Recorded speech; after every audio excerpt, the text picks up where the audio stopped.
الله تعالی به په ورځ د حساب باندې فرمایي ګناهګارانو نن تاسې بیل شئ. د آدم اولادونو آیا ما تاسې ته هدایت نه و کړی چې د شیطان به نه منئ هغه ستاسې ښکاره دښمن دی او یوازې زما بندګي وکړئ همدغه سمه لار ده.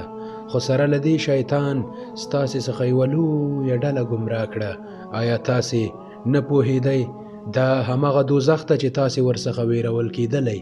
کوم بد اعمال چې تاسې په دنیا کې کول د هغه په بدله کې اوس د ده د سوځېدو خشاک شئ.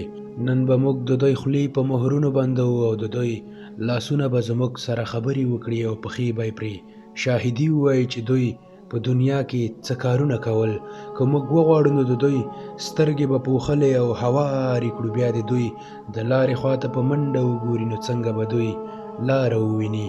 او که موږ وغواړو نو دوی به په خپل ځای په داسې شان میخ کړي پرېږدو چې نه به د مخکې تلو وس ولري او نه به د بیرته ستنېدلو. او چاته چې موږ ډیر عمر ورکو نو د هغه جوړښت سرچپه کوو، په سپینګیریتوب کې لکه ماشوم داسې شي. آیا د دغه حالاتو په لیدو سره دوی نه پوهیږي؟ او موږ دغه پیغمبر صلی الله علیه وسلم ته شعر نه ده ورزده کړی او نه شاعري له ده سره ښایي.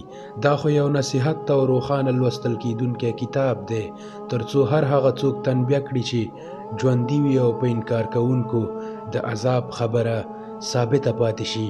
آیا دوی نه ویني چې موږ په خپل قدرت د جوړو شوو شیانو څخه د دوی دپاره څاروي پیدا کړل او اوس یې دوی خاوندان دي او موږ هغه په داسې شان دوی ته تابع کړي دي چې پر ځینو باندې دوی سپریږي او د ځینو غوښه خوري او په هغوی کې د دوی دپاره راز راز ګټې او څښاکونه شته. نو آیا دوی شکر نه وباسي؟ له دې هر څه سره سره دوی د الله نه پرته نور خدایان نیولي دي او دا هیله لري چې د دوی سره به مرسته وکړی شي.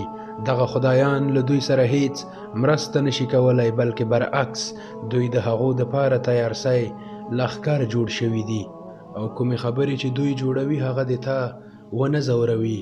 د دوی په پټو او ښکاره په ټولو خبرو باندې موږ پوهیږو. آیا انسان نه ویني چې موږ هغه د نطفې څخه پیدا کړ او بیا هغه ښکاره شکړه کوونکی شو او اوس هغه د موږ پورې مثالونه تړي او وایي څوک به دغه هډوکي را ژوندي کوي چې کله هغه خاورې شوي وي؟